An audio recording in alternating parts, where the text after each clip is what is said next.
Quand j'étais petit gars, puis je regardais un film, je me rappelle que je posais souvent la question à ceux qui m'entouraient à propos d'un certain personnage, est-ce que c'est un bon ou un méchant? Quand j'ai vieilli, j'ai réalisé que tout n'est pas noir ou blanc. Mais il y a quand même des choses qui sont noires ou blancs. Je vous donne un exemple. Un avion, le départ d'un avion, l'heure à laquelle un avion doit démarrer. Eh bien, si on arrive en retard 5 minutes ou 15 minutes, on a manqué l'avion. Ça, c'est un absolu. Ou par exemple, la mort. Il y en a qui disent des fois on est à moitié mort. C'est une expression qu'on comprend très bien, qu'est-ce que ça veut dire. Mais si on réfléchit puis on regarde ça dans un sens absolu, ça se peut pas. Ou bien on est vivant, ou bien on est mort. C'est aussi simple que ça. Bien, aujourd'hui, à l'heure de la bonne nouvelle, le thème de notre émission, c'est une bonne nouvelle tranchante. Et puis on va lire ensemble un texte que vous allez voir qui est extrêmement tranchant, qui est noir ou blanc, mais qui n'est pas à moitié un ou à moitié l'autre. Et puis le texte en question nous vient même de la bouche même du Seigneur Jésus. On va le lire ensemble, si vous voulez bien. C'est dans l'Évangile de Matthieu, le chapitre 7, et à partir du verset 13. Écoutez bien ce que le Seigneur Jésus lui-même nous dit. « Entrez par la porte étroite, car large est la porte, spacieux le chemin qui mène à la perdition, et il y en a beaucoup qui entrent par là. Mais étroite est la porte, resserrez le chemin qui mène à la vie, et il y en a peu qui les trouvent. » La Bible, beaucoup de langage tranchant. Il y a beaucoup de choses extrêmement difficiles, dures, tranchées dans le langage du Nouveau Testament. Et puis, ça ne fait pas... Ce texte qu'on a lu aujourd'hui, il ne fait pas la différence. Il fait partie de ces textes qu'on n'aime pas beaucoup généralement, qui dérangent parce qu'on est habitué dans un monde où tout est relatif, puis tout le monde a sa vérité. Et puis un texte comme ça tranche vraiment par rapport à ce qu'on est habitué, puis surtout à ce qu'on aime entendre. Et puis, j'aimerais faire remarquer qu'il y a deux chemins. Ça veut dire qu'on est sur un ou sur l'autre des chemins. Il y en a un qui est large et puis il y en a un qui est étroit. Puis on est sur un des deux.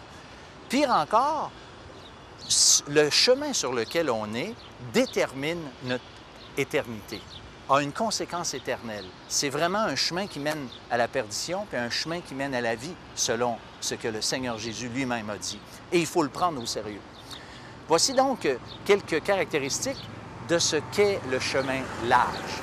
C'est justement un chemin large, c'est-à-dire que c'est le chemin de la majorité. La plupart des gens y marchent. Ils sont nés, puis ils marchent dans ce chemin large-là. Et puis, il y a de la place pour tout le monde. Et puis, c'est un chemin aussi qui est large dans le sens que il y a toutes les pensées permises sont là. On peut croire ce qu'on veut, puis être dans ce chemin large-là. On peut penser ce qu'on veut, être sur ce chemin-là. Et même, on peut avoir sur ce chemin-là une présence de Dieu, mais une présence partielle parce que du moment que ça ne fait pas notre affaire, on oublie, on passe à autre chose. Donc ça, c'est une autre caractéristique du chemin large. Une autre caractéristique du chemin large, c'est qu'on vient au monde dedans. Il n'y a personne d'entre nous qui ne sommes pas nés sur ce chemin large-là. Et il faut, comme un peu sur une autoroute, tant et aussi longtemps qu'on roule et qu'on file sur l'autoroute, eh bien, il faut en arriver à un moment donné à prendre une sortie si on veut quitter l'autoroute. Bien, en ce qui concerne le chemin large sur lequel on est venu au monde, bien, c'est exactement le même principe. Tant et aussi longtemps qu'on n'a pas pris la sortie qui s'appelle la porte étroite ou Jésus-Christ, on est sur ce chemin large-là. C'est un chemin aussi qui semble sécuritaire. Je dis bien qu'il semble sécuritaire parce qu'il ne l'est pas du tout sécuritaire. Mais il y a une certaine quiétude sur ce chemin-là. Puis une des raisons pourquoi il y a une certaine quiétude, c'est que vu qu'il y a tellement de monde qui sont dans ce chemin-là, eh bien, ça nous donne une sécurité parce qu'on dit, pas tout le monde a sûrement tort, ça se peut pas. Et ça me fait penser un peu le film Poséidon, là où il y avait un naufrage de ce grand bateau qui était littéralement viré à l'envers. Et puis là, on disait aux gens de rester tout en place parce que c'était la façon la plus sécuritaire.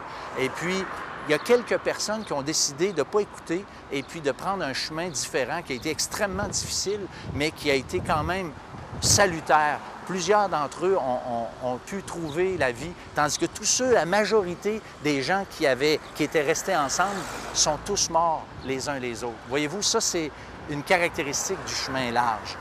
Et la pire, certainement la plus dramatique de toutes ces caractéristiques, c'est le fait que c'est un chemin, nous dit le texte, qui mène à la perdition.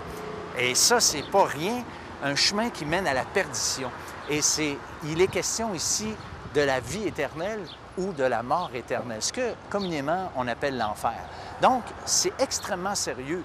Ou la Bible est vraie, et puis on devrait s'ajuster puis considérer ce que la Bible nous dit, ou bien c'est faux, et puis on le balance tout. Donc, voilà donc les caractéristiques du chemin large. À l'image un peu de ce chemin étroit, j'aimerais vous parler de ce chemin étroit dont Jésus a parlé. Une des caractéristiques de ce chemin étroit, c'est que, justement, il est peu fréquenté. Peu de gens s'engagent dans ce chemin-là. Jésus, d'ailleurs, il l'a déjà dit, beaucoup sont appelés, peu sont élus. Donc, cette vérité que peu s'engagent dans ce chemin étroit correspond à l'ensemble de ce que le Nouveau Testament nous enseigne par rapport à ce chemin étroit.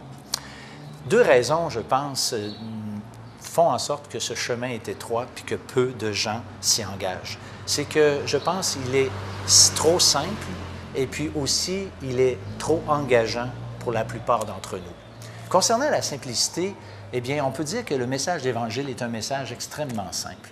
C'est pas compliqué. Le message de l'Évangile, c'est le fait qu'on est des pécheurs et puis qu'il n'y a rien qu'on peut faire qui plaît à Dieu et qui va faire en sorte qu'on va se mériter quoi que ce soit. La Bible est claire. Mais par contre, ce que le message de l'Évangile est, c'est qu'il parle d'un Jésus, d'un Dieu qui s'est fait homme, qui est venu jusqu'à nous et qui est mort sur la croix. La Bible dit que Jésus n'est pas mort sur la croix pour le plaisir, pour le fun, pour nous donner un exemple, comme certains aiment à dire. Oui, c'est un exemple, bien sûr, mais Jésus est mort en relation avec le fait qu'il a porté nos péchés en son corps sur le bois. C'est le langage du Nouveau Testament. Et la Bible nous dit que Dieu nous aime et qu'il veut pardonner nos péchés et que Jésus a accompli sur la croix du Calvaire cette œuvre merveilleuse pour nous accorder le pardon.